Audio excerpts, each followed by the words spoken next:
क्योंकि इस कलयुग में जो जीव है ना, उसके मन में हमेशा शंका रहती है। ऐसा क्यों? क्योंकि कोई विद्वान आकर के कोई कथा को श्रवण करा देता है और हम कहते हैं हमने तो फलाने विद्वान के मुख से इस कथा को ऐसे सुना था, ये महाराज जी इस कथा को ऐसे सुना रहे हैं। मन में शंका हो जाती है। जब भगवान अमर कथा श्रवण करा रहे थे ना माता पार्वती को, तो भोलेनाथ के मन में शंका थी कि कोई मेरी अमर कथा को ना चुरा ले। वहां पर भोलेनाथ ने 3 ताली बजाई थी और तुलसी बाबा ने रामचरितमानस में उसका उल्लेख किया है। कैसे? रामो कथा सुन दरे करतारी, राम कथा सुंदर करतारी। मैंने आपसे कहा था कि कोई भी चीज हो ताली अवश्य बजाया करो। ताली बजाने के फायदे हैं साहब। एक तो बीपी की शिकायत नहीं होती, खून का संचार चलता रहता है, किसी साइंस के विद्यार्थी से पूछ लेना। दूसरा, अगर पड़ोसी सो रहा हो ना, ताली की आवाज से वो जग जाएगा। और यहाँ जितने भी भक्त बैठे हैं ना, ऐसा कोई व्यक्ति नहीं जिससे कोई ना कोई पाप ना हुआ हो। भगवान को ताली ऐसे हाथ दिखाते हैं, कहते ना हर हर महादेव। हाथ दिखाते हैं क्यों? कि हम पापी हैं, हमारे पाप की रेखाओं को दूर करो। और ताली बजाने से वो रेखाएं दूर हो जाती हैं। क्यों? भगवान को नमन होता है। राम कथा सो तेरे करतारे, ओ राम कथा सुंदर करतारी। संसे बिहागी उड़ावन हारी, ओ सन से बिहागे उड़ावन हारी। राम कथा सुंदर कर तारी और सुन से विहग उड़ावन हारी। क्योंकि भोलेनाथ के इष्ट देव हैं राम।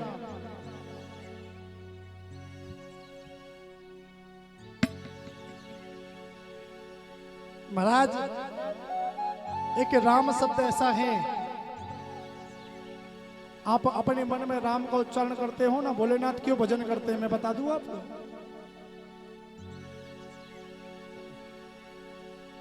भोलेनाथ राम का भजन इसलिए करते हैं क्योंकि इस संसार में कोई भी शांति नहीं चाहता। जितनी भी कछु बड़ी बड़ी मैया को पता लग जाए ना महाराज जी कछुपता में, तो महाराज श्याम की लाइन लग जाएगी। बोले बाबा ये बताओ मेरा पोता कब तक चिपक जाएगा। सही कह रहा हूं? एक बूढ़ी सी मैया आएगी, मैं तो मिलो ना हमारा कीबोर्ड वाला में लगो कि थोड़ा मजाक के स्वभाव को ऐसा मैया की लाला तो कारे से यहाँ यानी कि हाँ मैया, क्योंकि कारो कह दियो ना तो थोड़ा सो दिल को ठेस पहुंच गई। हाँ बोले मैया हाँ। बोले कछुई बाबा जाने के ना जाने। बोले क्यों का पूछना मुझे बताओ, मैं मिलवा दूंगा बाबा थे तो। बोले ये पूछो ना हमारा छोरा कब तक चिपक जाएगा। बोले बस यह बात तो मैं ही बता दूंगा, बाबा की भी जरूरत ना, मैं ही बता दूंगा। बोले तू बता दे तो। बोले ऐसा करियो घर में बिजली को तार है। बोले हाँ तार है, पकड़ा दी जो चिपक जाएगा। महाराज, जीवन का सबसे बड़ा उद्देश्य है कोई भी काम करो, भगवान से बड़ा इस संसार में कोई नहीं होता है। करता वही है और करवाता भी वही है। राम एक ऐसा शब्द है, अगर आप उसे मन से बोलोगे ना, आप राम राम करो, राम राम राम राम, पूरा मन ऐसा हो जाएगा बिल्कुल शांत। क्योंकि तुलसी बाबा ने रामचरितमानस में कहा है,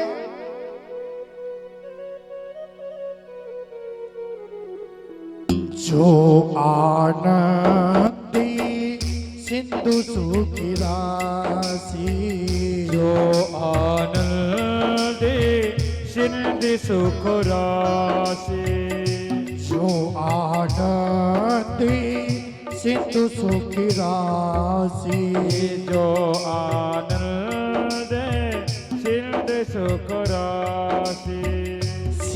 करते तेरे लोक सुपासी। ओ शीतल से तेरे लोक सुपासी। जो आनंद सिंधु सुख राशि सी करते तेरे लोक सुपासी। सो सुख धाम राम अस नामा। ओ सो सुख धाम राम अस नामा। सो सुख धाम राम अस नामा। ओ सो सुख धाम राम यश नामा। अखिली लोकीदा यज्ञ विश्रामा। सो सुख धाम राम विश्रामा। सो सुख धाम राम विश्राम। बहुत से लोग कहते हैं ना महाराज मन को शांति नहीं मिलती। 11 माला सुबह इस मंत्र की कर लेना और 11 माला शाम को कर लेना। मेरी गारंटी आपके मन को शांति मिल जाएगी सर।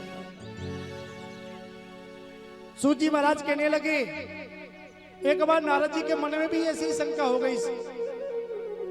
बोले भगवान कभी अपने भक्तों पर कृपा ही नहीं करते। नारद जी भगवान से लड़ने के लिए पहुंच गए भोलेनाथ के पास में। बोले महाराज आपके भगत आपको इतना याद करते हैं, अरे कोई धन मांग रहा कोई दौलत मांग रहा दे दा के छुट्टी करो, क्यों उनको परेशान कर रहे हो। भोलेनाथ कहने लगे भैया मैं तो जो भी कुछ है सब कुछ बांट देता हूं, कोई लेने वाला भी तो होना चाहिए। नारद जी ने कहा बस इतनी सी बात। बोले आज मैं जाकर के मृत्यु लोक में सबसे कह के आऊंगा भगवान भोलेनाथ सदा वर्त बांट रहे हैं, जिसको जो चाहिए ना वो लेने के लिए पहुंच जाए। अब तो महाराज जैसे ही नगर में ढिंडोरो पिटो ना, जितने भी बड़ी बूढ़ी मैया सबन ने सुनी कि भगवान भोलेनाथ आज सदा व्रत बांट रहे हैं, सब अपने अपने बड़े बड़े थैलाने लेके चल दिए। क्यों? आज फ्री को मिलने वालों है महाराज। सब लोग पहुंच गए, किसी ने भगवान से धन मांगा, किसी ने दौलत मांगा, किसी ने महाराज महल मांगा, किसी ने क्या मांगा। भगवान बांट रहे थे, जो आता उसको दे देते। उसी समय भोलेनाथ के हाथ से एक चीज छूटी और भोलेनाथ ने चारों तरफ देखा कि कोई से मांग ना ले, अपने पैर के नीचे दबा लिया। पार्वती जी देखने लगी कि भोलेनाथ सब कछुए बांट रहे हैं और एक चीज गिरी है और बाएं पैर से छिपा रहे। जब सब चले गए ना तो पार्वती जी भोलेनाथ के पास में बोले भोले बाबा तुम तो बाबा जी हो, तुमको क्या चीज की जरूरत पड़ेगी जो पाम के नीचे दबा रखी है? अरे तुम तो फक्कड़ आदमी हो, कैलाश पे रहो, तुमको धन दौलत की जरूरत नहीं है। तुम तो भांग खाओ, धतूरो खाओ और आराम से चिलम लगाओ मस्त। बोले बाबा कहने लगे ते भी ऐसी कोई बात ना है। पर पार्वती ने हट ठान ली, क्योंकि माता बहन का वो चीज पर जिद कर ले ना तो पति देव का मामलो अलग ही है। जैसा जब तक अगर पति देव दबाएंगे नहीं ना तब तक तो घर में झगड़ो ही चलते रहेगा। एक बार प्रेम से बोलो ओम नमः शिवाय। भोलेनाथ से आज माता पार्वती ने पूछा ना, भोलेनाथ ने जैसे ही पैर हटाया तो नीचे देखा शांति, क्योंकि कलयुग में मनुष्य कभी शांति नहीं चाहता सर। अगर मनुष्य शांति चाहे ना तो महाराज धन दौलत यश कीर्ति तो पीछे पीछे भाग करके आएगा। क्यों? क्योंकि मन को शांति अगर मिल गई ना तो समझ लो हमें फिर किसी चीज की जरूरत नहीं होती। एक बार प्रेम से बोलो ओम नमः शिवाय। सूत जी महाराज कहते हैं अगर मन को शांति चाहिए ना तो आपको सिर्फ एक चौपाई को अपने घर में अंकित करवा देना साहब। घर में जो प्रतिदिन झगड़ा होता है ना, मेरे पास ऐसे उपाय नहीं, मैं तो आपको रामचरितमानस के उपाय बताऊंगा, क्योंकि तुलसी बाबा ने रामचरितमानस में लिखा है कि रामायण की एक एक चौपाई महामंत्र का काम करती है। क्योंकि ये जो कथा हो रही है ना, ये हरे राम हरे कृष्ण सेवा समिति के द्वारा की जा रही है साहब। प्रातःकाल जाते हैं हरे राम राम राम हरे हरे।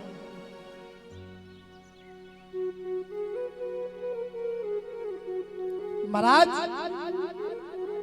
ये जो जाते हैं ना, बहुत से लोग सोचते हैं अरे इनको कोई काम ना है सुबह सुबह, ये तो दुनिया को दिखावे के मारे जा रहे, लेकिन नहीं। जिस नगर में प्रातःकाल महामंत्र का जाप होता है ना, उस नगर में कभी कोई संकट नहीं आएगा, ये गारंटी है साहब। क्यों? तुलसी बाबा लिखते हैं महामंत्र मुनि विषय ब्याल के मेटत कठिन वंक भाल के। कैसा भी संकट हो, ये महामंत्र आपके जीवन में आपको शांति देगा। आपके नगर में वो जाते हैं, अगर आप प्रातःकाल उनके साथ में जाओ ना, मेरी गारंटी है साहब, घर में कोई संकट नहीं आएगा। क्यों? क्योंकि आप राम का नाम लेकर के आ रहे हो, और राम का नाम बताया, जो आनंद सिंधु सुख राशि सीकल तेत्र लोक सुपासी, शो सुख धाम रामस नामा, अखिल लोकदायक विश्व रामा। पूरे संसार में महाराज शांति की स्थापना करने के लिए राम जी मर्यादा पुरुषोत्तम बन करके आए थे। वो हरे रामा राम राम हरे हरे, हरे कृष्णा कृष्णा कृष्णा हरे हरे, हरे राम राम राम हरे हरे।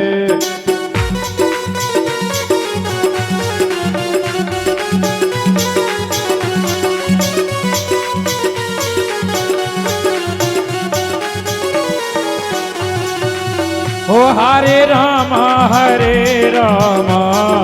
राम राम हरे हरे, ओ हरे राम राम राम हरे हरे। हरि बोल।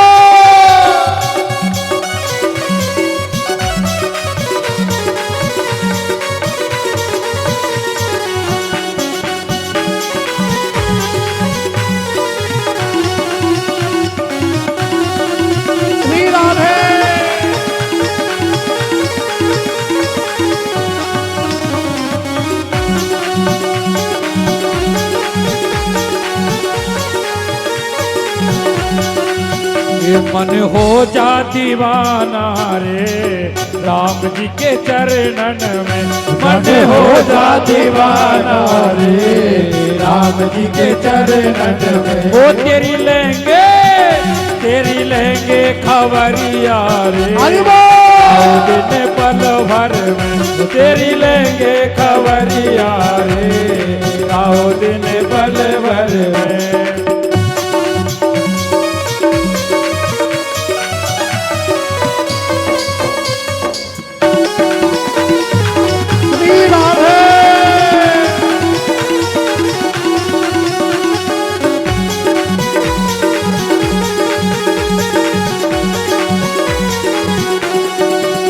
हरे राम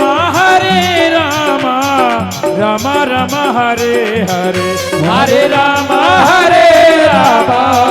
राम राम हरे हरे, ओ हरे राम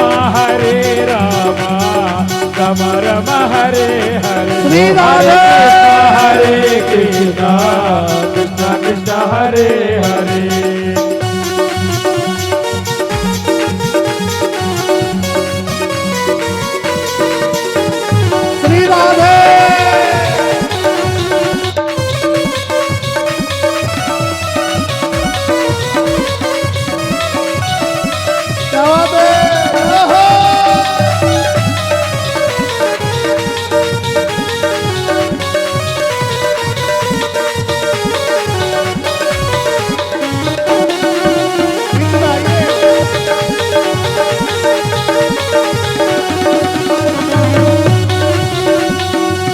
हरे राम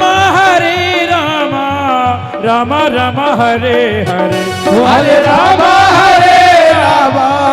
राम राम हरे हरे, हरे राम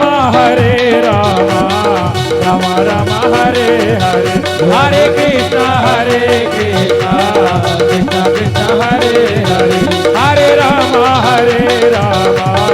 राम राम हरे हरे, हरे राम हरे राम राम राम हरे हरे, हरे राम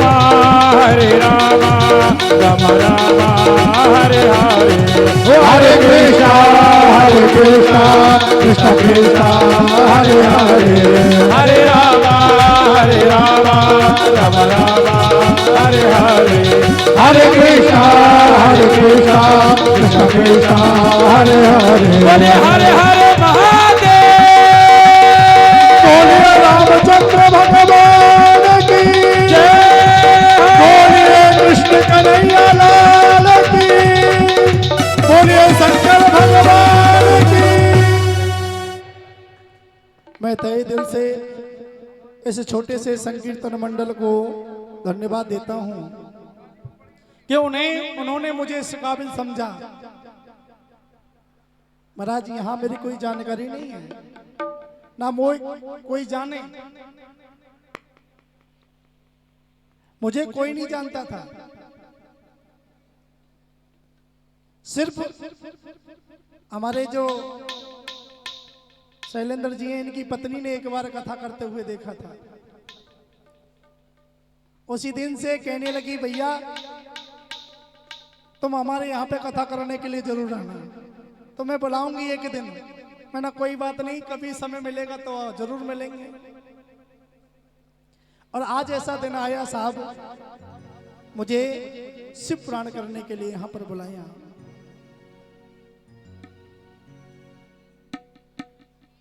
ये इन लोगों की तरफ से इस नगर के लिए, जो जन कल्याण के लिए ये प्रतिदिन प्रभात फेरी करने जाते हैं ना, मैं आपसे एक निवेदन करूंगा, जो भी माता बहन, जो भी भाई बंधु जन कल्याण चाहते हैं ना संसार में, तो इस महामंत्र के साथ में प्रातःकाल अपने जीवन का उद्धार चाहते हैं, तो इस मंत्र के साथ में अपने जीवन की शुरुआत करनी चाहिए। क्यों? क्योंकि इसी से हमारा जीवन चलता है। अरे राम नाम से तूने बंदे क्यों अपना मुख मोड़ा, राम नाम से तूने बंदे क्यों अपना मुख मोड़ा, दौड़ा जाए रे समय का घोड़ा, हो दौड़ा जाए रे समय का घोड़ा। अरे राम नाम से तूने बंदे, हो राम नाम से तूने बंदे क्यों अपना मुख मोड़ा, दौड़ा जाए रे समय का घोड़ा, हो दौड़ा जाए रे समय का घोड़ा। इन्होंने जो ये रथ आगे बढ़ाया है ना, मैं आपसे एक निवेदन करूंगा, ये जितने भी सदस्य हैं हरे राम हरे कृष्ण वाले, इनके लिए एक बार जोरदार ताली होनी चाहिए साहब, क्योंकि ये उस रथ को लेकर के चल रहे हैं सनातन धर्म के, इस नगर के लोगों का कल्याण हो। प्रातःकाल अगर आपके घर के आगे से वे निकलेंगे ना, ढोलक मंजीरों से प्रभु का नाम आपके कानों में जाएगा। महाराज मुझे पता है इस समय का कोई पता नहीं, क्योंकि मैंने मेरे जीवन में हर संकट को देखा है। 11 साल का था तब से कथा करता हूं साहब। 2 बार प्रभु की ऐसी लीला हुई। एक बार तो प्रभु की शरण में पहुंच गया था, लेकिन उसकी कृपा हुई, उसने मुझे पुनः जीवित कर दिया। यहां कथा करने आया था ना, उससे पहले की बात बता रहा हूं। नारियल तो लग गया था, शिव पुराण करके फ्री हुआ जयपुर में, तो हमारे भांजे ने कहा मामा जी हमें गलता जी दिखा के लेके आओ। वहीं जेठ की तैयारी कर रहा है भांजा, तो मैं उनको दिखाने के लिए गया। जब लौट करके आ रहा था ना, तो महाराज कम से कम 60 किलो का पत्थर इतना सा मैं बचा था, मेरे पीछे आकर के गिरा।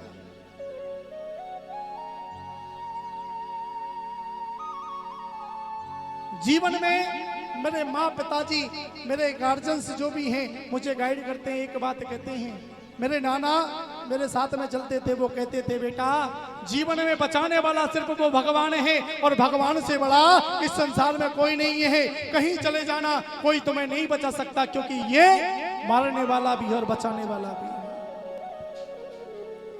तो जितना धन्यवाद मैं इस कीर्तन मंडल को दूं वो कम है साहब। मैं तो बस भोलेनाथ से यही प्रार्थना करूंगा, इन्होंने जैसे ये धर्म रथ आगे बढ़ाया है संसार में, मुझ जैसा भाई कभी कोई यहाँ पर इनके यहाँ धर्म रथ को बढ़ाने के लिए आए ना, तो ऐसे ही नगरवासियों का पूरा सहयोग मिलना चाहिए। क्योंकि जीवन का कोई पता नहीं साहब कब क्या हो जाए। आज सूत जी महाराज पार्थिव शिवलिंग के पूजन का महत्व समझाते हैं। जीवन में अगर भोलेनाथ की प्राप्ति करनी है, भोलेनाथ को पाना है, तो महाराज पार्थिव शिवलिंग बना करके प्रतिदिन अगर उसका पूजन किया जाए तो समझ लो भोलेनाथ की अवश्य कृपा आप पर बरसती रहेगी। बोलिए शंकर भगवान की जय। सूत जी महाराज कहते हैं ये भोलेनाथ को प्रणव के नाम से भी जाना जाता है। आरती माता ना प्रणवाक्षर के मध्य ये तीनों एक।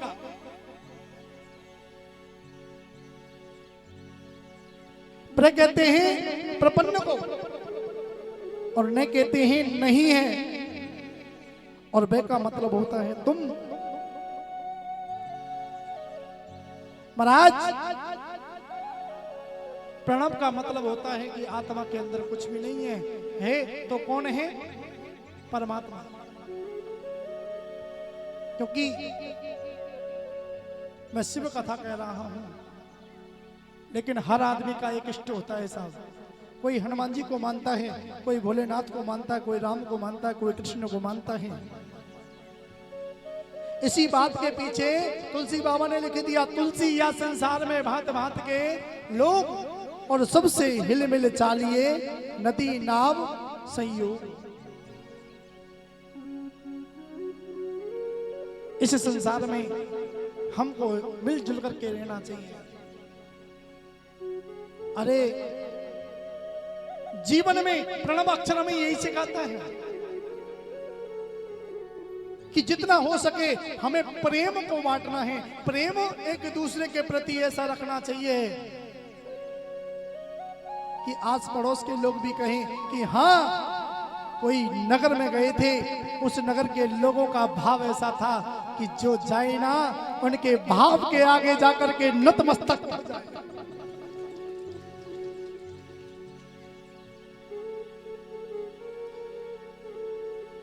कथा में सिर्फ भोलेनाथ हमें प्रेम की वाणी सिखाते हैं। प्रेम से बढ़कर के संसार में कोई नहीं है। आजकल लोग भाई भाई में बैल पड़वा देते हैं साहब। कहते तेरे भाई ने तेरे ऊपर कुछ करवा दिया। एक चीज बताओ, क्या भाई कोई अपने भाई को मरवाना चाहता है क्या? नहीं। मैंने बचपन में एक बार नौटंकी देखी थी साहब, धर्मपाल चौधरी की। वृंदावन में धर्मपाल चौधरी गया था, तो मर गया है। उसने एक बात कही थी कि खीर जैसा भोजन नहीं, बीमार ना हो तो। खीर जैसा भोजन नहीं, अगर बीमार ना हो तो, और त्रिया जैसी चीज नहीं, बदकार ना हो तो, और भाई जैसा प्रेम नहीं, टकरार ना हो तो।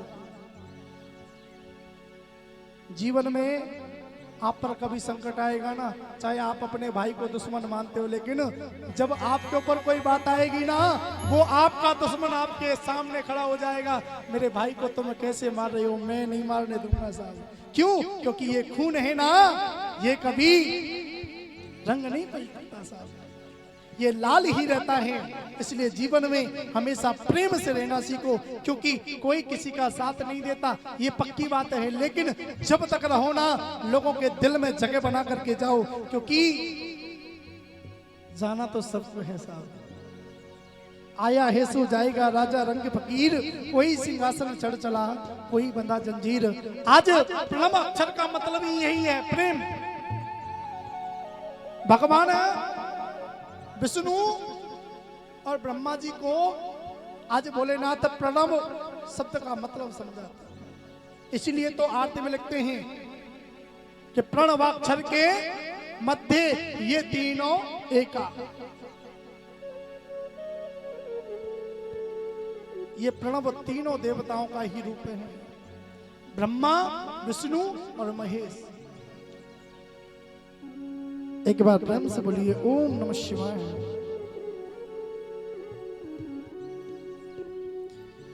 महाराज,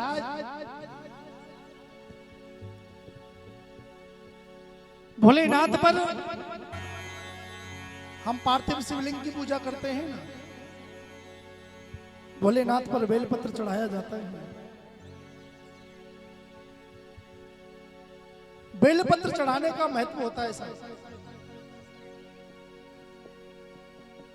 अगर भोलेनाथ पर जाने अनजाने में अगर कोई भी बेलपत्र चढ़ा देता है ना, प्रभु की लीला ऐसी है साहब, भोलेनाथ तुरंत भक्त बन करके उस भक्त की हर मनोकामना को पूर्ण करने के लिए आ जाते हैं। एक समय की बात थी, सूत जी महाराज कहते हैं, हे सोनकादिक ऋषियों, एक शिकारी अपने घर पर बैठा हुआ था। 3 दिन हो गए, भोजन के लिए कुछ भी नहीं मिला। बच्चे भूख से तड़पने लगे। शिकारी की पत्नी ने कहा, स्वामी आज बच्चे भूख से तड़प रहे हैं, आप कोई ऐसी लीला करो जिससे बच्चों को खाने को कुछ आ जाए। शिकारी ने तुरंत धनुष बाण अपने तरकस में लिए और धनुष उठा करके चल दिया। पूरे दिन शिकार के लिए जंगल में घूमा, लेकिन कहीं भी उसको कोई शिकार नहीं मिला। सुबह से शाम हो गई और शाम का समय हुआ, सोचने लगा जब तक शिकार नहीं मिलेगा ना, मैं मेरे घर नहीं जाऊंगा। महाराज, रात्रि हो गई, पहला पहर निकल गया। सुबह से उस शिकारी ने कुछ भी नहीं खाया। एक पेड़ के सहारे जाकर के बैठ गया। बोले, प्रभु तू मेरी परीक्षा लेना चाहता है, ले ले, कोई बात नहीं। पेड़ के सहारे बैठ गया, कहने लगा, भगवान तू कभी किसी को भूखा नहीं सुलाता, भूखा जगाता जरूर है, लेकिन आज मैं तेरी आस करके बैठा हूं। उसी समय जिस पेड़ से वो सट करके बैठा ना महाराज, वो बेल पत्र का पेड़ था। मन में सोचने लगा, उसी समय हवा का झोंका आया, उस पेड़ से एक बेलपत्र टूटा और पास में एक ज्योतिर्लिंग बना हुआ था, उस शिवलिंग बना करके वो बेलपत्र गिर गया। शिकारी को पता भी नहीं था।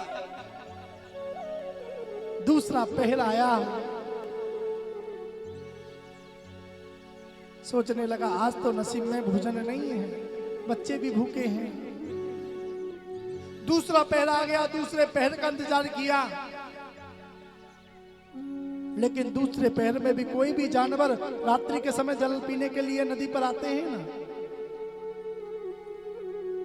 सोचने लगा, देखता हूं या पास में सरोवर में कोई पानी पीने के लिए आए हैं, लेकिन जाकर के देखा कोई दिखाई नहीं दिया। थक करके आया और उसी बेलपत्र के पास में आकर के बैठ गया और महाराज प्रभु की लीला देखिए, फिर भगवान को पुकारने लगा।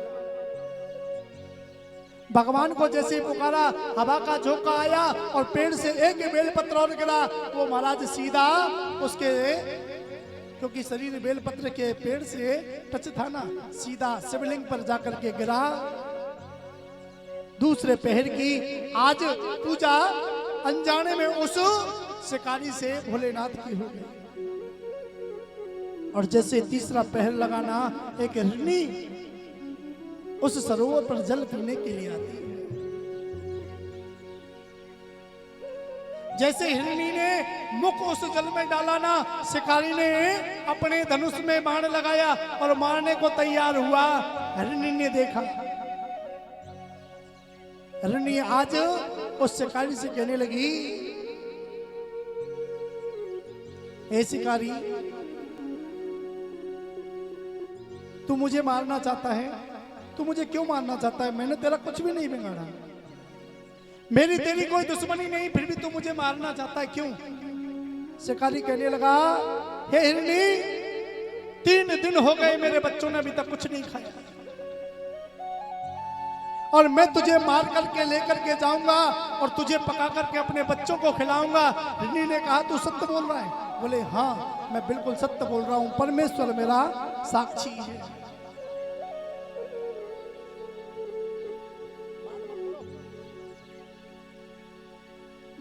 महाराज जैसे कहा ना, फिर आकर के बैठ गया। हिरनी कहने लगी, भैया मुझे मेरे बच्चों को दूध पिलाना है, तू बस मुझे इतनी मोहलत दे दे कि मैं जाकर के अपने बच्चों को दूध पिला करके आ जाऊं, क्योंकि वो भूख से मर जाएंगे, उसके बाद मैं आ जाऊंगी, तू मुझे मार देना। अब तो जैसे कहा ना,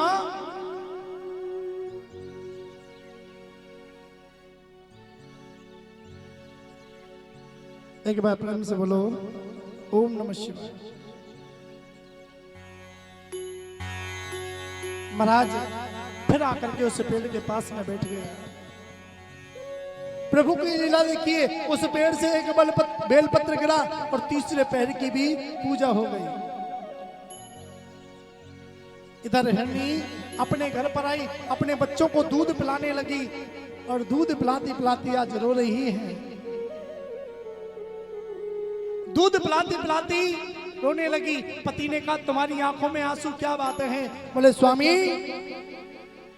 आज मैं अपने बच्चों को अंतिम बार दूध पिला रही हूं। क्यों? कहां जा रही हो? बोले, स्वामी मैंने किसी को वचन दिया है, यहां से जाऊंगी ना तो वो मुझे मार करके अपने घर ले जाएगा, अपने बच्चों का पेट मुझे पका करके भरेगा। हिरण कहने लगा, हिरनी मैं तेरा पति हूं और पति का कर्तव्य होता अपनी पत्नी की रक्षा करना। आज वो हिरनी कहने लगी, नहीं स्वामी,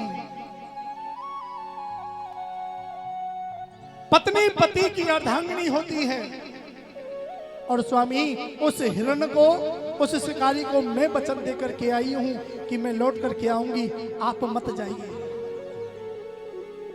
आज जैसे ही वो हिरनी अपने बच्चों को दूध पिला करके गई ना, और जाकर के उस शिकारी के सामने खड़ी हो गई। चौथा पैर लगने वाला था। आज जैसे ही धनुष पर बाण लगाया, मारने को तैयार हुई, उसी समय हिरनी के मुख से एक बात निकली। बोले, भैया हे बधिक, तू मुझे मारना चाहता है, मार दे, कोई बात नहीं, लेकिन तुझसे एक बात कहती हूं,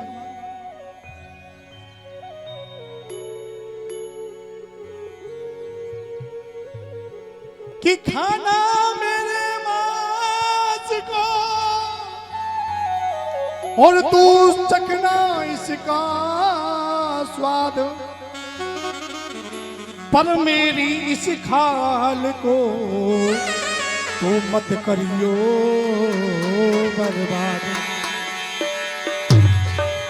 हे शिकारी, तू मुझे मार दे, कोई बात नहीं, अपने गले जा पका देना, लेकिन मेरी खाल को बर्बाद मत करना। शिकारी ने कहा, अरे तू ये क्या बोल रही है?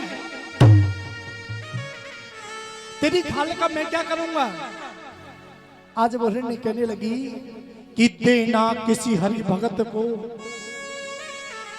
जो भजन करे निष्काम, कि देना किसी हरि भगत को जो भजन करे निष्काम। या तू खुद पे इस पर बैठ कर और भजियो सीताराम। या तू खुद इस पर बैठ करके भजन करना, और जैसे ही सुना ना कि सुनकर हृदय की बात हुआ पदिक को ज्ञान, उसी समय हाथों से छूट कर धरणी पर गिरा धनुष और बाण। कहने लगा हे, मैं मनुष्य होकर भी भगवान के बारे में नहीं सोच रहा हूं, अपने जीवन के बारे में नहीं सोच रहा हूं, और तू एक जानवर होकर के भगवान के बारे में सोच रही है।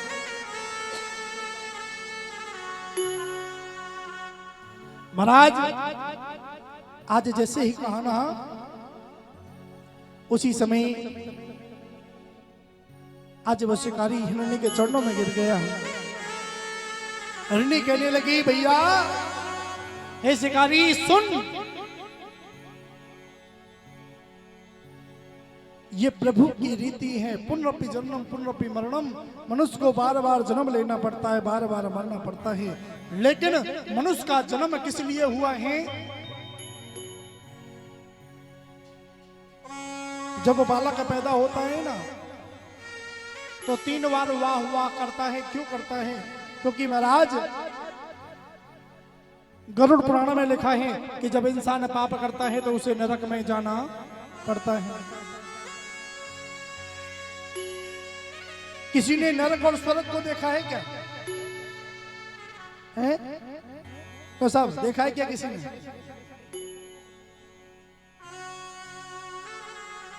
गरुड़ पुराण में कहते हैं कि जीव को रक्त की नदी में पटका जाता है, हाड़ मासों में उसको पटका जाता है, उल्टा लटकाया जाता है, कीड़े आकर के उस जीव को खाते हैं।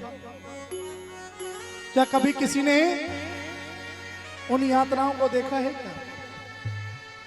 लेकिन शिव पुराण, देवी भागवत, राम कथा, गौ कथा, शिव कथा सब में लिखा हुआ है महाराज कि शरीर मरता है, जीव कभी नहीं मरता।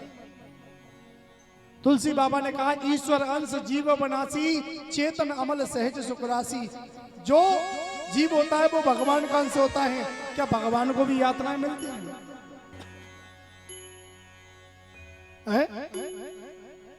अरे जीव को महाराज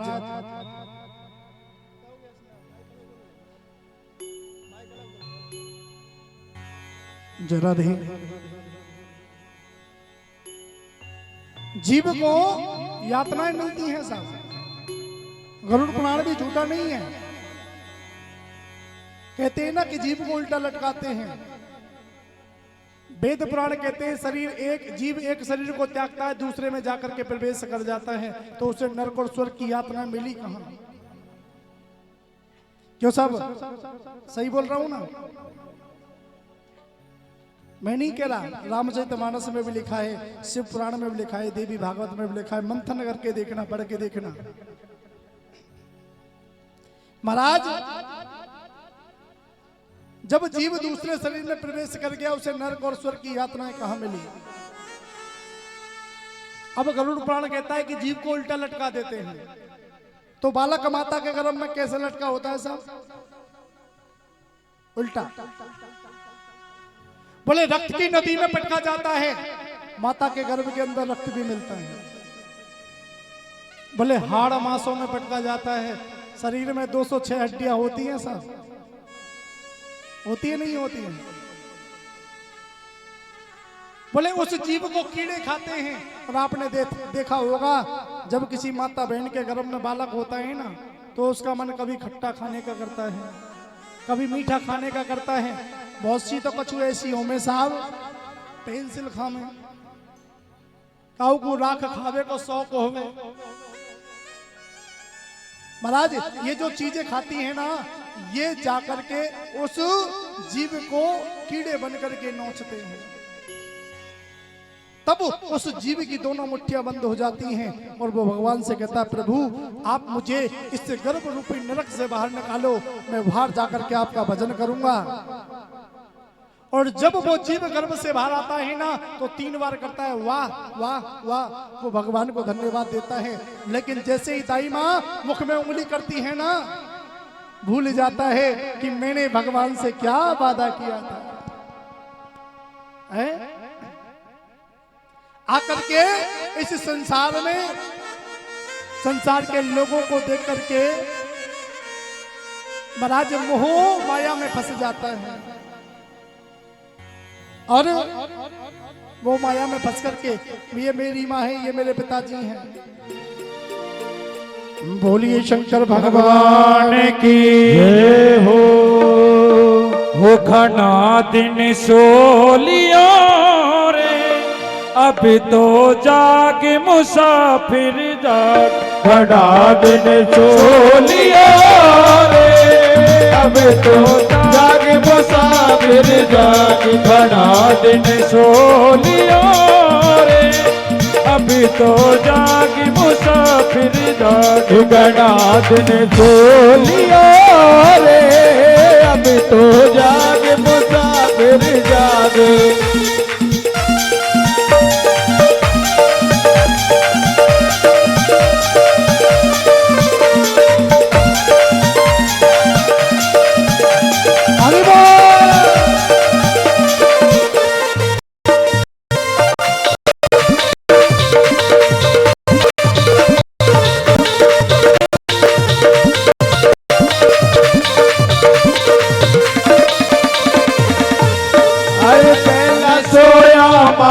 गर्भ में उल्टा पैर पसार, पहला सोयो बात गर्भ में उल्टा पैर पसार। हरी भीतर सो जब बाहर आयो, भीतर सो जब बाहर आयो, भूलो बोल करार जन्म करो लियो, अब तो जागे मुसाफिर जाग गया सो लिया रे, अब तो जाग जाग। श्री राधे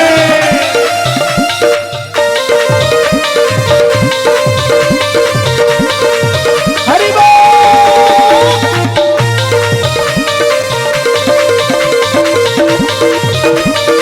एक बात बताऊं, आदमी 4 जगह सोता है साहब। जो चैन की नींद सोता है ना 4 जगह सोता है। पहले कौन कौन सी जगह? पहले मात गर्भ में, अभी बताया ना। सबसे पहले कहां पे सोता है? मात गर्भ में। तो अपने जीवन का उद्धार करने के लिए ताली बजाते हुए भगवान से कहना है क्या?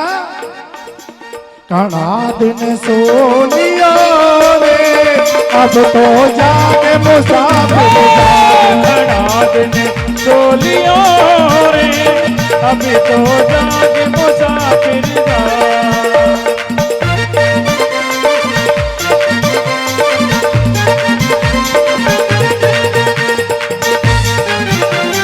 हरि बोल।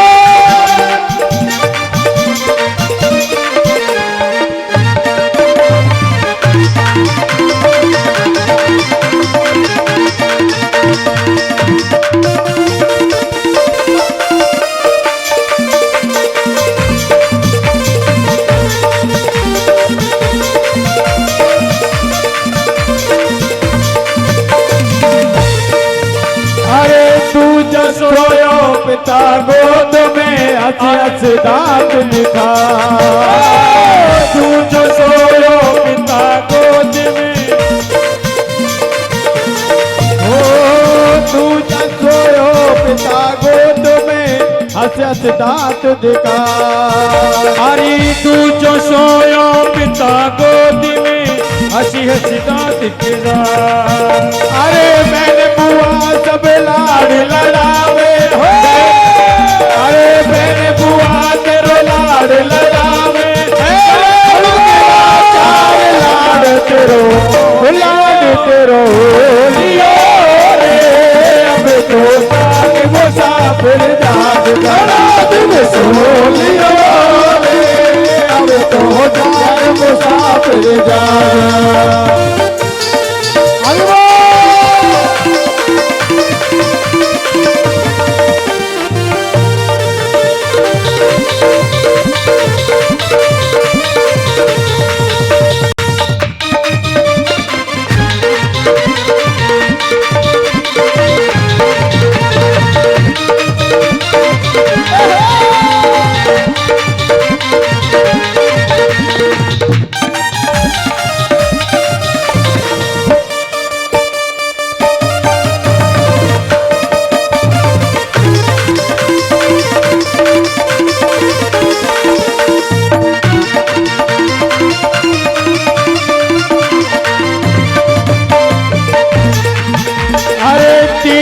सोयो तेरी सेज पे गल बिच भैया डाल तीजो सोयो तेरी सेज पे गल बिच भैया डाल अरे तीजा सोयो तेरी सेज पे गल बिच भैया डाल अरे तीजो सोयो तेरी सेज पे गले में भैया डाल अरे किया भोग सब लगा रोग किया भोग सब लगा रोग तेरा चल हो बेकार गणा दिन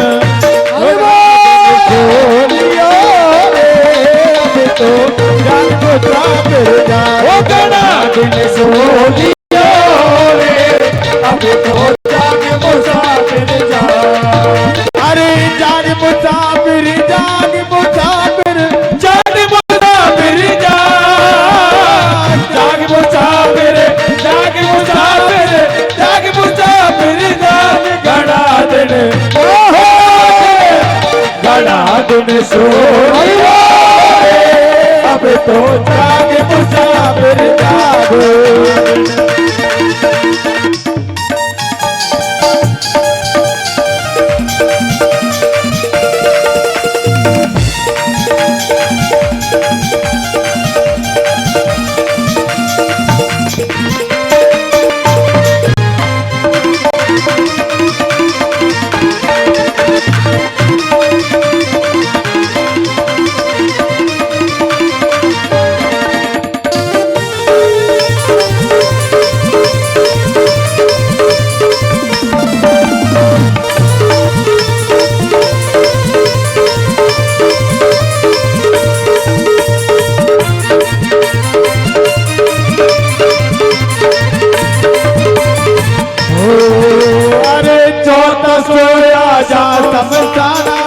लंबे पाग बता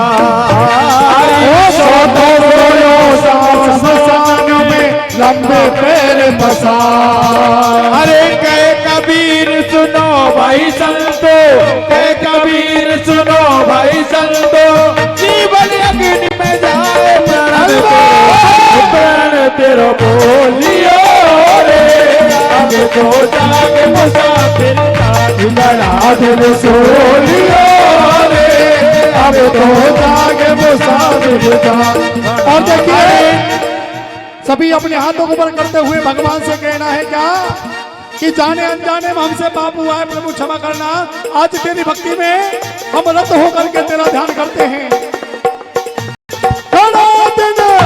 खड़ा दिन सोलियो रे अब तो जाग मुसाफिर बड़ा दिन सोलियो रे अब तो जाग मुसाफिर बड़ा दिन सोलियो रे अब तो जाग मुसाफिर बड़ा दिन सोलियो रे अब तो जाग मुसाफिर अब तो जाग मुसाफिर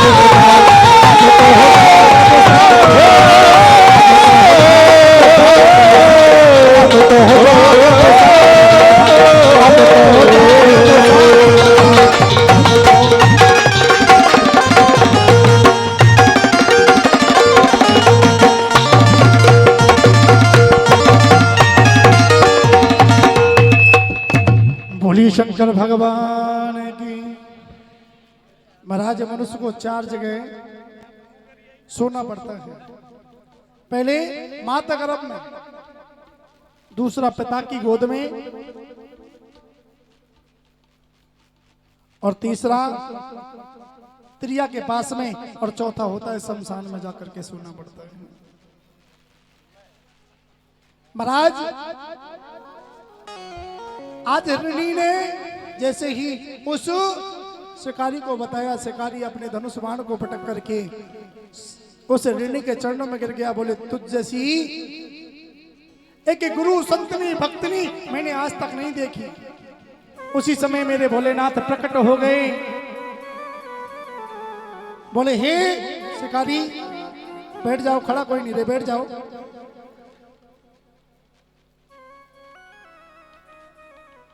आज उस हिरणी की बात को सुना, उसी दिन से धनुष बाण को पटक दिया। भोलेनाथ प्रकट हो गए। बोले शिकारी, हे हिरणी, मैं तेरी भक्ति से प्रसन्न हूं, मांगू क्या मांगना चाहते हो? शिकारी कहने लगा, प्रभु आपने मुझ जैसे पापी को दर्शन दिए।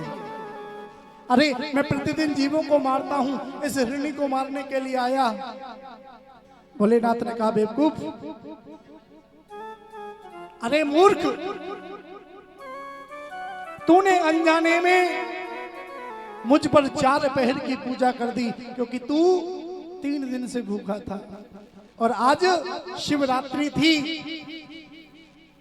और जो भगवान भोलेनाथ पर महाराज बेलपत्र चढ़ाते हैं ना, वो समझ लो एक बेलपत्र चढ़ाने का मतलब है करोड़ों कन्याओं का दान करना। एक बेलपत्र चढ़ाने का मतलब है 3 जन्म के पापों का संहार करना। शिव पुराण में बेलपत्र चढ़ाने के मंत्र बताए हैं। अगर किसी को अपने पाप दूर करने हैं ना, 5 बेलपत्र चढ़ाने चाहिए और 5 मंत्र अवश्य बोलने चाहिए। कौन कौन से? सबसे पहला मंत्र होता है कि त्रिदलम त्रिगुणाकारम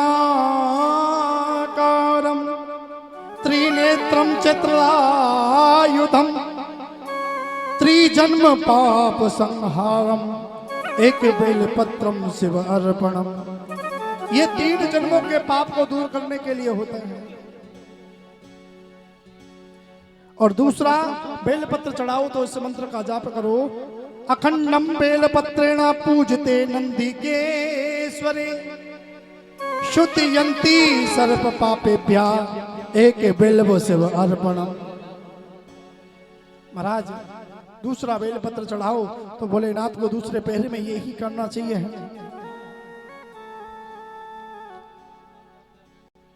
महाराज 5 समय 5 पहर के 5 4 पैरों के 4 बेलपत्र होते हैं, लेकिन 5वां बेलपत्र भी हमें चढ़ाना चाहिए। और अगर किसी पर नहीं आए ना तो ये मंत्र आप हमेशा याद रखना। कौन सा? कि काशी वास निवासी च काल भैरव अष्टकम और कोटि कन्या महादानम बेलपत्रम शिव अर्पणम।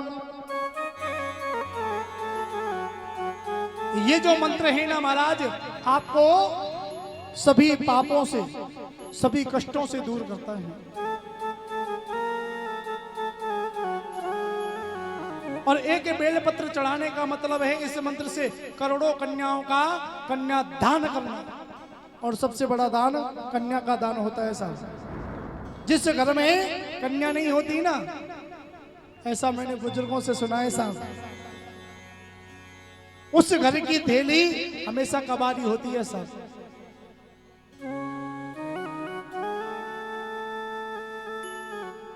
हम लोग लड़कियों की सुनते हैं ना, काऊ को पता लग जाए कि लड़की है गई, शासन को मुंह उतर जाए साहब। क्योंकि गद्दी सत्य की है, इससे जो कहूंगा ना सत्य कहूंगा। हम लोग कन्याओं को गर्भ में मरवा देते हैं, लेकिन याद करो अगर लड़की नहीं होंगी ना तो बहू कहां से आएगी? है? कभी आपने सोचा है बेटियों को पराया क्यों कहा जाता है? कल की कथा में बताऊंगा बेटियों को पराया क्यों कहा जाता है। लोग कह देते हैं बेटियां पराई होती हैं, लेकिन बेटी कभी पराई नहीं होती साहब। बेटा तो एक कुल को रोशन करता है, लेकिन 2-2 कुलों को रोशन बेटियां करती हैं साहब। माँ बाप शादी कर देते हैं साहब, थोड़ा दुख होता है, इस बात को कह रहा हूं, क्योंकि हम लोग देखते हैं बढ़िया लड़का है, नौकरी वाला है, अच्छे घर में बेटी को दे दिया, लेकिन साहब हम बेटी को देकर के दूर हट जाते हैं। उस बेटी से पूछो उसे कितना कष्ट उठाना पड़ता है, सिर्फ अपने पिता की इज्जत के लिए कि कोई मेरे पिता के ऊपर उंगली ना उठा दे। क्योंकि अगर बेटी गलत करती है ना तो लोग माँ बाप को दोषी मानते हैं साहब। लोग कह देते हैं अरे तेरी माँ ने, तेरे पिता ने तुझे कुछ सिखाया नहीं। इसलिए जितनी भी बहनें यहाँ बैठी हुई हैं ना, उनसे एक बात कहूंगा, काम ऐसा करना जो कभी तुम्हारे माँ बाप का सर नीचे ना झुके, सर हमेशा ऊंचा होना चाहिए। ओ मुझे ये तो बता मैया ये कैसी खुदाई है। एक चीज बता देता हूं साहब, जीवन में हमेशा याद रखना, बेटे को हम जितना दर्जा देते हैं ना, वो बेटे हमें धुतकार देते हैं, लेकिन बेटी कभी हमसे दूर नहीं होती। बेटी अगर कोई भी कष्ट होता है ना माँ बाप पर, बेटी तुरंत दौड़ करके आती है और हम अपनी बेटियों को बुलाया कर देते हैं। हो मुझे ये तो बता मैया ये कैसी खुदाई है। ओ बेटा टुकड़ा कलेजे का, बेटा टुकड़ा कलेजे का, बेटियां क्यों पराई है।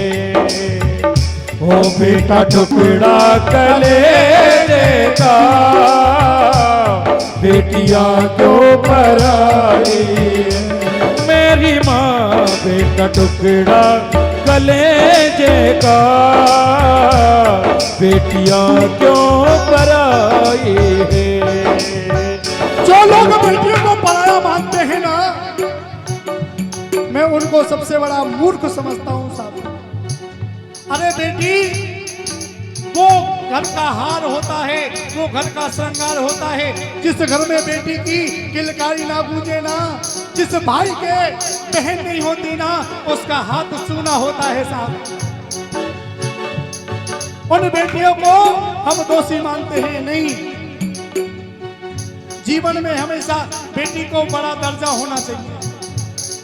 बेटा टुकड़ा कलेजे का, ओ बेटा टुकड़ा कलेजे का, बेटियां क्यों पराई है। ओ बेटा टुकड़ा कलेजे का, बेटियां क्यों पराई है।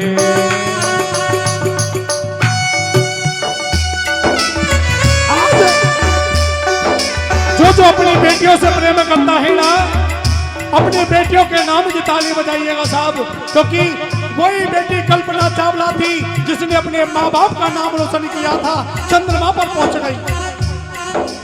एक बेटी देश की रक्षा के लिए हमारी सरहद पर जाकर के खड़ी है, ताकि मेरे भाइयों को, मेरी माँ को, मेरे पिताजी को कोई कष्ट ना हो साहब। एक बार अपनी अपनी बेटियों के लिए जोरदार तालियां।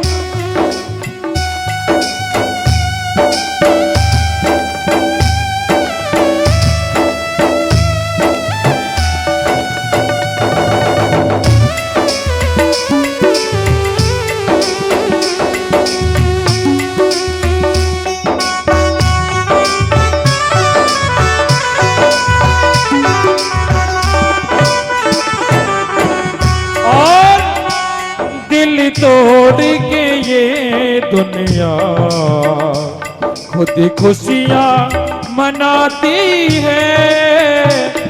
दिल तोड़ के ये दुनिया खुद खुशियाँ मनाती है।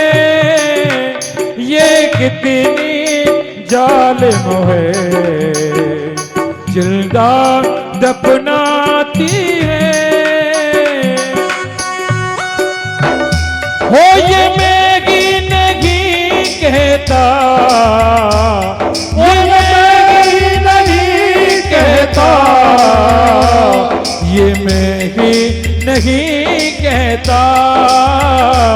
गुरुओं की जवानी है, मुझे ये तो बता भैया ये ऐसी खुदाई। बेटा टुकड़ा कलेजे का, बेटा टुकड़ा कलेजे का, बेटा टुकड़ा कलेजे का, बेटियां क्यों पराई है। बेटा टुकड़ा कलेजे का, बेटियां क्यों पराई है। बेटी को पराया नहीं समझना चाहिए साहब। बेटी नसीब वालों को प्राप्त होती है साहब।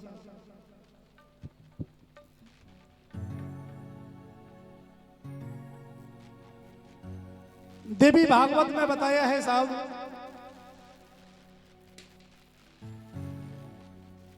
माता आदि शक्ति जब पैदा हुई ना, तो ब्रह्मा विष्णु महेश तीनों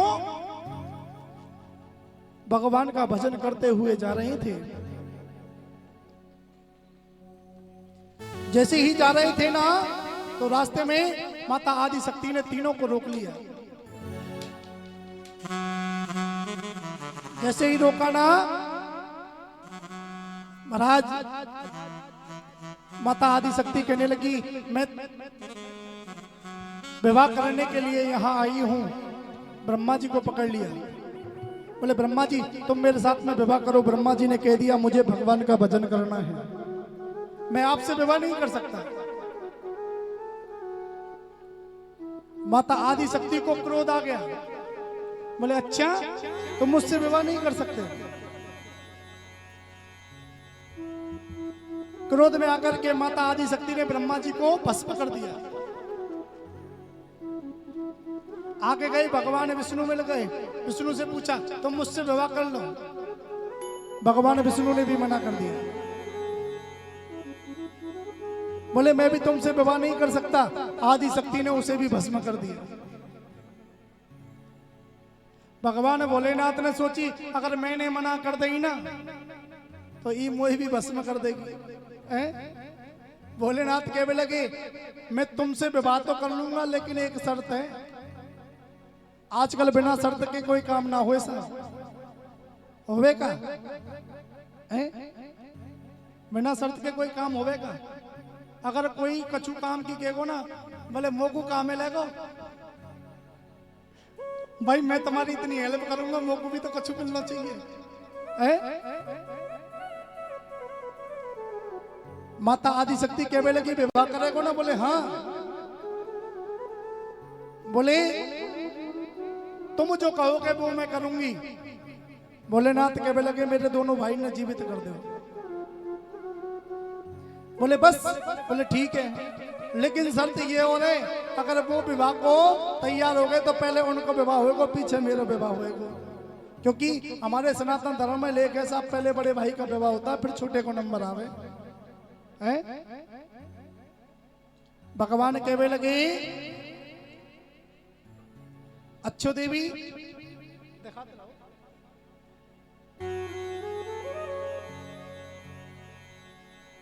ठीक है, आज माता आदि शक्ति ब्रह्मा जी को और विष्णु जी को जीवित कर देती है। पूछने लगी ब्रह्मा जी मैं तुमसे विवाह करना चाहूं। ब्रह्मा जी ने की कौन ने मना करिए, तैयार हूं। शंकर भगवान ने की या मोते एक और बड़ो है। विष्णु जी के पास में गई, बोले मैं तुमसे विवाह करना चाहूं। भगवान विष्णु ने भी कह दी मना कौन कर रहा हूं, मैं तैयार हूं। अब देवी आदि शक्ति अब मन में विचार कर रही हैं, पति हो गए 3 और मैं हूं अकेली। उसी समय आदि शक्ति ने अपने 3 रूप बनाए। प्रथम रूप ब्रह्माणी के रूप में, दूसरा लक्ष्मी के रूप में और तीसरा महाराज देवी सती के रूप में। 3 रूप बनाई, जिसको गोला भी कहते हैं साहब। अब तीनों का विवाह होने को तैयार हुआ। ब्रह्मा जी के मुख से निकल गया, बोले भाई विवाह तो हो रहा है, लेकिन विवाह का कोई ना कोई साक्षी होना चाहिए। क्यों साहब? माता बहनन ते काऊ ते पूछ लेन तुम्हारा विवाह है गयो, सब पहचान बता देंगे। बाबा ते पूछ लो, कोई सब बाबा अगर पहचान बता दे तो हम नहीं बता सकते कि हमारा विवाह हुआ है या नहीं हुआ है। पुरुष के पास कोई पहचान नहीं होती साहब। माता बहनों के पास तो पहचान होती है, मांग में सिंदूर होता है, हाथ में चूड़ा होता है, पैरों में बिछिया होते हैं, गले में मंगलसूत्र होता है। अब आदमी के कौन से गले में मंगलसूत्र हो गए? ब्रह्मा जी कहने लगे कोई ना कोई साक्षी होना चाहिए। आदि शक्ति ने उसी समय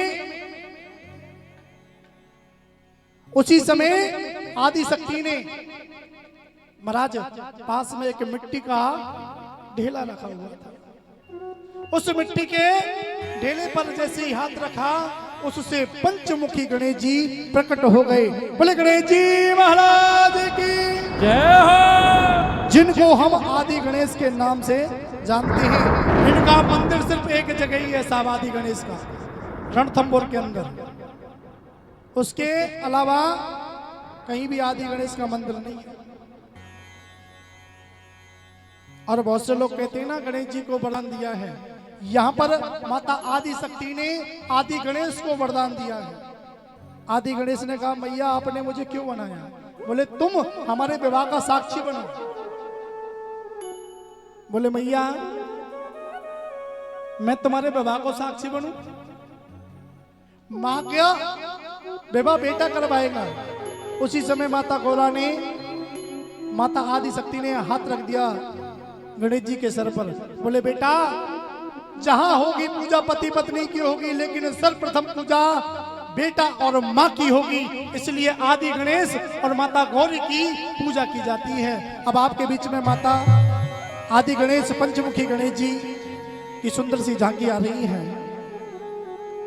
बोले गणेश जी महाराज की जय। सभी गणेश जी महाराज का दर्शन करेंगे, चरण छुएंगे और झांकी के दर्शन करके जो भी जिनकी श्रद्धा हो गणेश जी महाराज पर चढ़ाने का वो चढ़ा सकते हैं।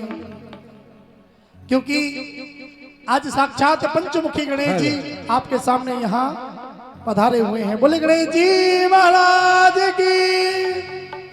आइए एक बार गणेश जी महाराज का सुंदर सा भजन, उसके बाद में जिनको भी पूजन करना है वो पूजन करेंगे और आराम आराम से करना है। हाँ जी, टाइम लगा पहले जो कमेटी के जो सदस्य हैं वो एक बार आ जाए और पंचमुखी जो गणेश जी है उनका माल्यार्पण करें। बोल गजानंद भगवान की।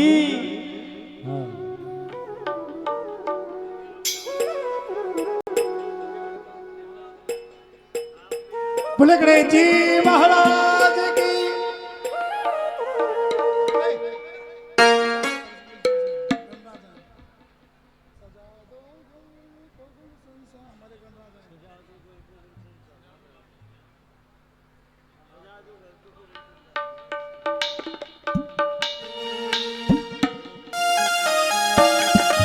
हरि बोल।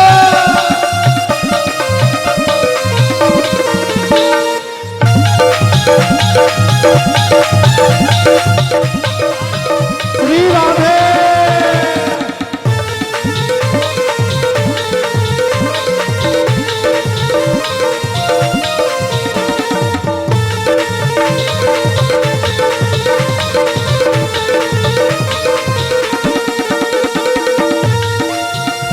हे आंगणिया पधारो मारे आंगणिया पधारो। ओ आंगणिया पधारो मारे आंगणिया पधारो। आबो आबो जी, आबो आबो जी। ओ आबो आबो रे आदि गणेश पधारो मारे आंगणिया। आबो आबो जी गजानन महाराज पधारो मारे आंगणिया।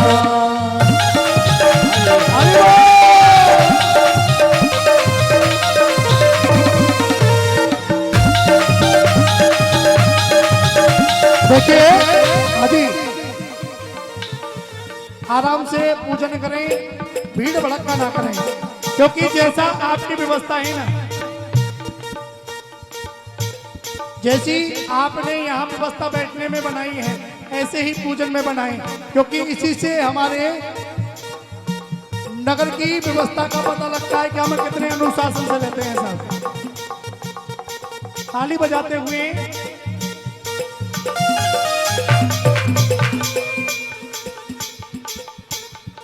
हेलो,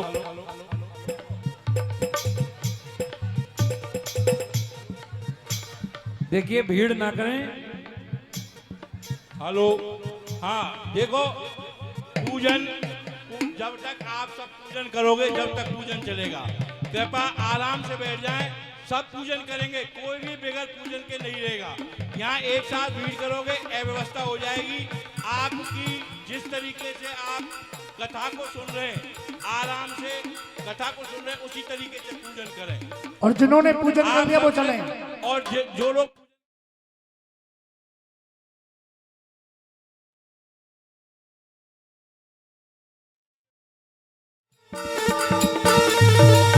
बोले गणेश जी महाराज की।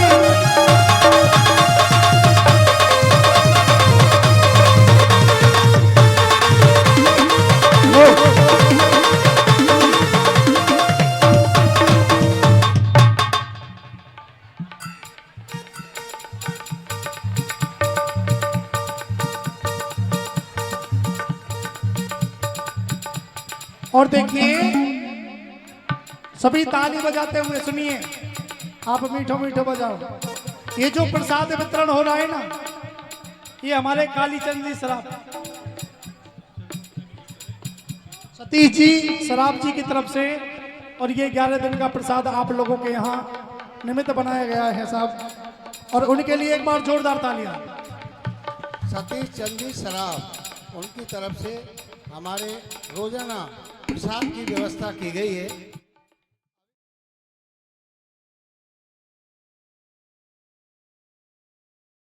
ये तो प्रेरणा स्वयं भोले बाबा ने दी है। हेलो, और देखो ये पूरी बस्ती धीरे की धीरे है। आराम आराम से सबका नंबर आएगा। ना कि ये हरे रामा हरे कृष्णा का है, अरे ये पूरी सुनो। बस्ती का प्रोग्राम है। आराम आराम से हम जिस भाई एक के साइड पास से आते गए, रहे और एक साइड से हमने निकलते 1 रहे। रुपए की उम्मीद की, हमको 5 रुपए दिए। हम हाँ जी, उनको एक साइड सबको से आए और बार एक साइड बार से निकलते धन्यवाद रहे। देते हैं जिन लोगों ने जो सहयोग किया है। ये एक लोग बार जोरदार तालियां। हमारे यहाँ नगर में श्रीमद् भागवत बहुत हो चुकी हैं, हाँ जी, लेकिन शिव पुराण का आयोजन और शिव पुराण के कथावाचक पंडित जी जो के श्रीमुख से आप श्रवण कर रहे हो, ये सौभाग्य नगर में पहली बार मिला है। इसका श्रेय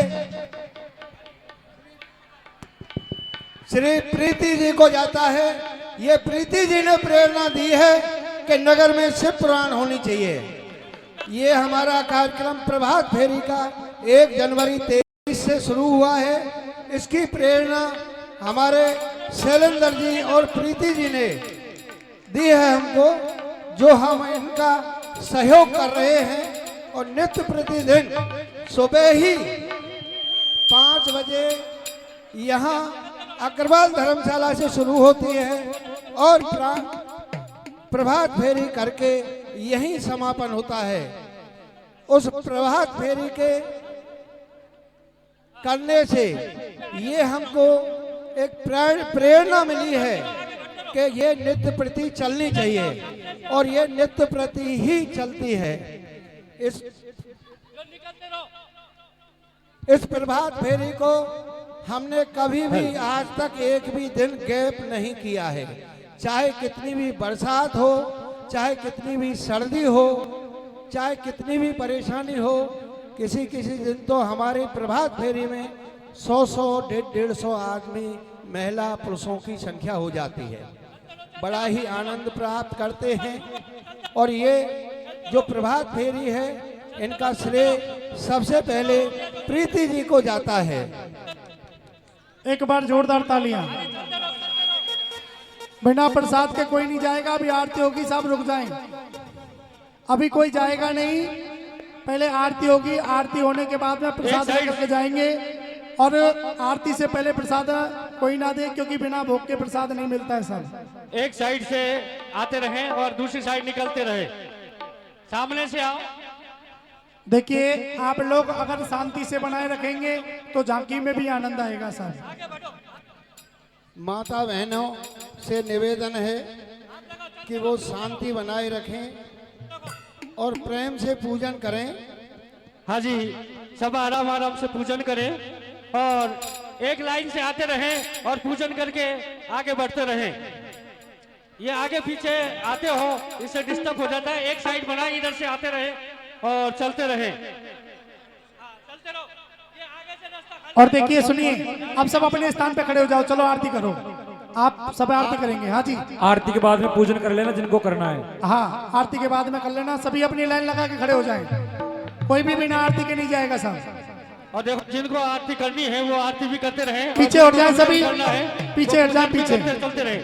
हाँ जी, हाँ महिलाएं आरती की थाली लेने के लिए और देखो सबके लिए अलग अलग व्यवस्था है, आराम से करनी है सबको, कोई जल्दबाजी नहीं है, आराम से करो आरती। थोड़ा पीछे हो जाएं, माता बहनों से निवेदन है, जिससे सब आरती देखो कर सकें। आरती के लिए थोड़ी सी पीछे हो जाए। हाँ जितने पीछे रहेंगे उतनी आरती अच्छी होगी। एक बताओ मेरी मैया कौन कौन सी है, हाथ खड़े करियो। तो तुमको मेरी कसम है पीछे आ जाओ। सब पीछे हो जाओ। हाँ थोड़ी थोड़ी पीछे आ जाओ, सबको नंबर आएगा। बोली शंकर भगवान की।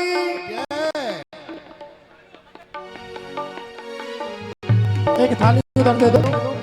एक सूचना और है, शाम को 8 बजे से हरि कीर्तन होता है यहाँ डेली। एक पुरुष वर्ग के लिए दे दो थाली। पंडित जी ये थाली पुरुष वर्ग को पहुंचा दो, ये पुरुषों के लिए पहुंचा दो आरती की थाली। इधर कूलर चला, उधर से दो, उधर से दो, इधर कूलर चल रहा है। कर्पूर गौरम करुणावतारम संसार सारम भुजगेन्द्रहारम दावमसल्लम हृदयारविंदे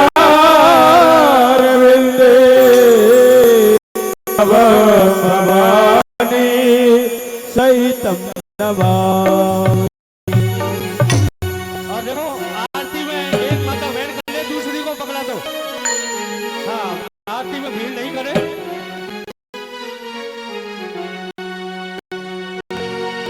गणेश जय गणेश जय गणेश देवा माता जगी पार्वती पिता महादेवा। गणेश जय गणेश जय गणेश देवा माता जगी पार्वती पिता महादेवा। एक पंत भाई पंत चार भुजाधारी, माथे पे सिंदूर सोए मुझे की सवारी। एक दयामल चार भुजाधारी, माथे पे सिंदूर सोए मूसे की सवारी। जय गणेश जय गणेश देवा माता जगी पार्वती पिता महादेवा।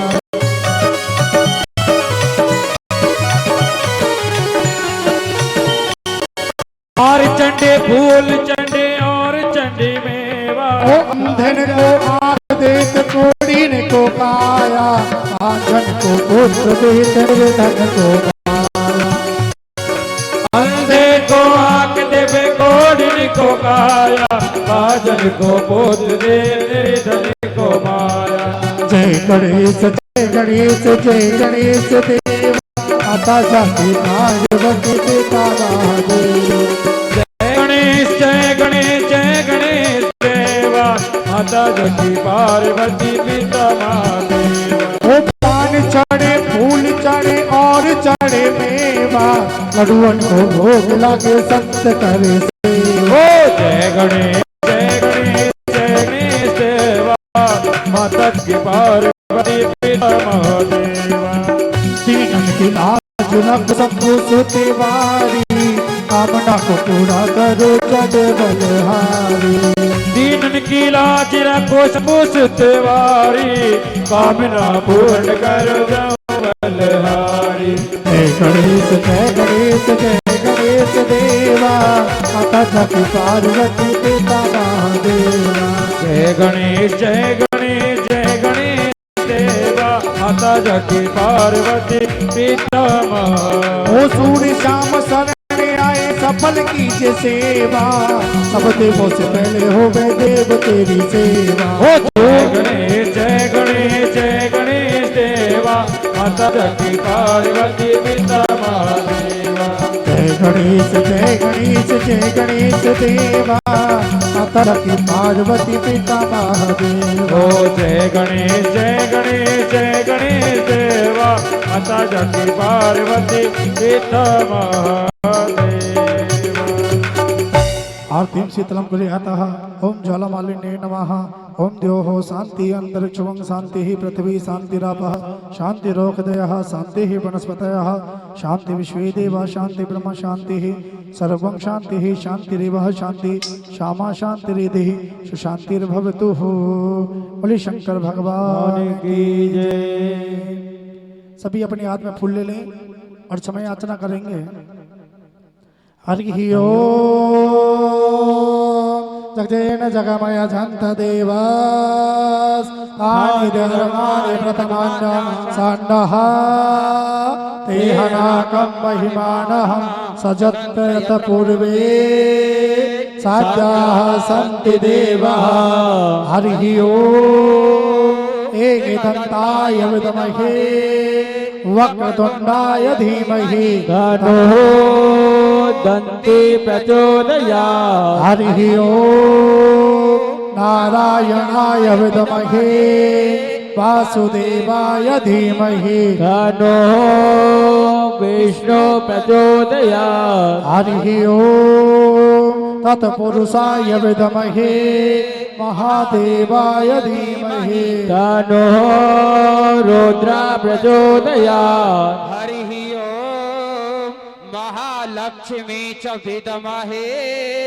विष्णु पत्नी च धीमहि तन्नो लक्ष्मी प्रचोदयात्। हरि ओम हंस हंसाय विद्महे परमहंसाय धीमहि तन्नो गुरवे प्रचोदयात्। श्रीमंत काम कुल चंपक पाटलाब्ज पुण्याग जाल कर बेल रसाल पुष्प बिल्वा प्रभाल तुलसी दल मंजरे भी तम पूजयामि जगदीश्वर में प्रसीदा नाना सुगंधित पाणी यथा कालोद भवानी चा पुष्पांजलि मया दत्तम ग्राम परमेश्वर। ओम सांगाय से परिवाराय से शक्ति काय मंत्र पुष्पांजलि समर्पयामि।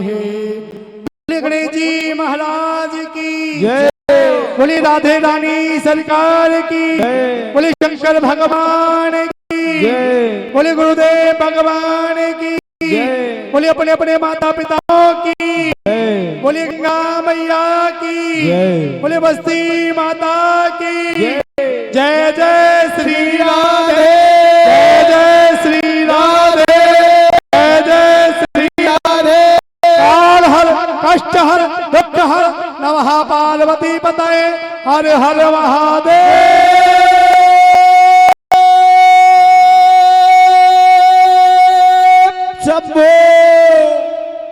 देखिए एक चीज बताऊं मैं आरती- आपकी बात सुनिए। एक मिनट रुको कछु हम बोल लें। मैया आरती गा रही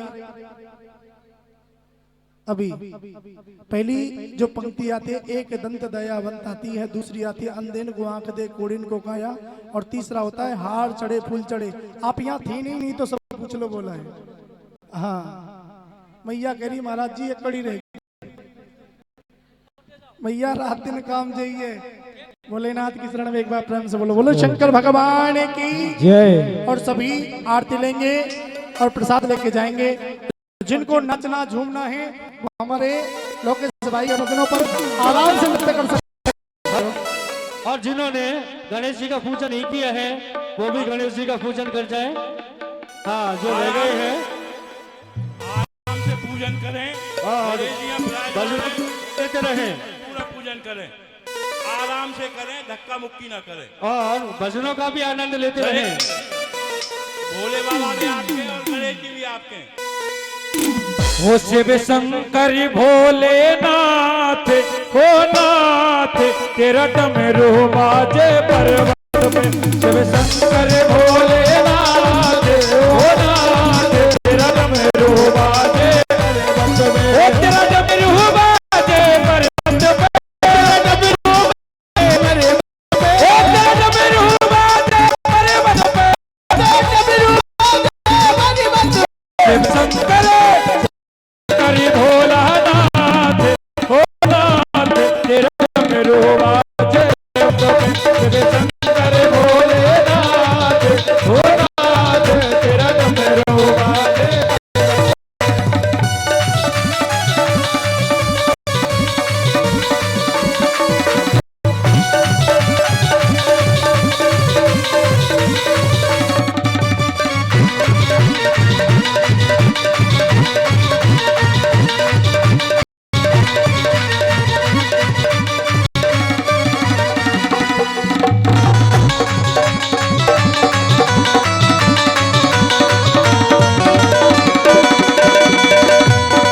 वो तेरा नीलकंठ पे धाम बना, वो तेरा नीलकंठ पे धाम बना, वो तेरा नीलकंठ पे धाम बना, वो तेरा नीलकंठ पे धाम बना, वो जित सब का बिगड़ा काम बना, वो जित सब का बिगड़ा काम बना, वो जित सब का बिगड़ा काम बना, जित सब का बिगड़ा काम बना, वो सारे जग की रख ले बात, ओ बात तेरा डमरू बाजे पर्वत में, तेरे शंकर भोलेनाथ, ओ नाथ तेरा डमरू बाजे पर्वत पे, ओ तेरा डमरू बाजे पर्वत पे, तेरा डमरू बाजे पर्वत पे, तेरा डमरू बाजे पर्वत पे, तेरा डमरू बाजे पर्वत पे, तेरे शंकर भोलानाथ, अरे वाह तेरा डमरू बाजे पर्वत पे।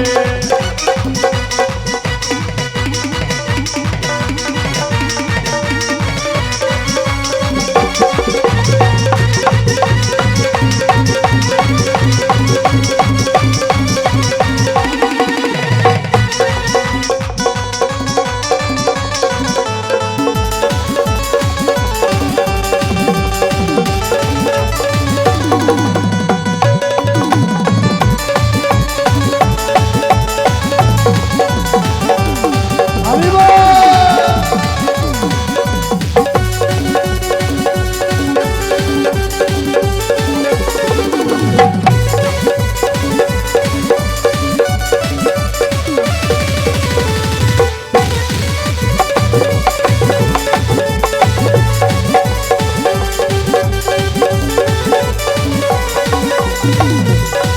तेरा सबसे रूप निराला है, तेरा सबसे रूप निराला है, तेरा सबसे रूप निराला है, तेरा सबसे रूप निराला है, तेरा सबसे रूप निराला है, तेरा सबसे रूप निराला है। और भोलेनाथ तेरा पूजन हो दिन रात, तेरा डमरू बाजे पर्वतों पे, उज्जव शंकर भोलेनाथ, ओ नाथ तेरा डमरू बाजे पर्वत पे।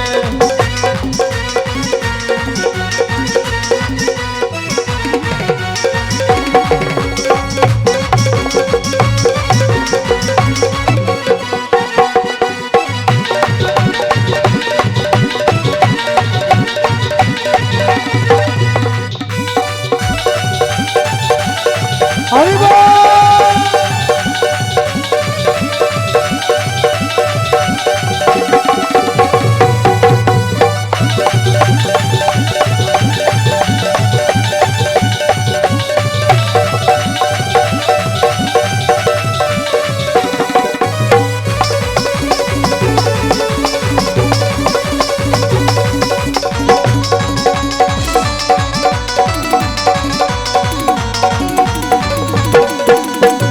तेरे जैसा ओ गणदानी ना, तेरे जैसा ओ गणदानी ना, ओ तेरे जैसा ओ गणदानी ना, ओ तेरे जैसा ओ गणदानी ना, तेरे जैसा कोई वरदानी ना, तेरे जैसा कोई वरदानी ना, ओ मेरे भोले पिता और माता, ओ माता तेरा डमरू बाजे पर्वत पे, शंकर भोलेनाथ, ओ नाथ तेरा डमरू बाजे पर्वत पे, तेरा डमरू बाजे पर्वत पे, तेरा डमरू बाजे पर्वत पे, तेरा डमरू बाजे पर्वत पे, तेरा डमरू बाजे पर्वत पे, शिव शंकर भोलेनाथ, ओ नाथ तेरा डमरू बाजे पर्वत पे, शिव शंकर भोलेनाथ, ओ नाथ तेरा डमरू बाजे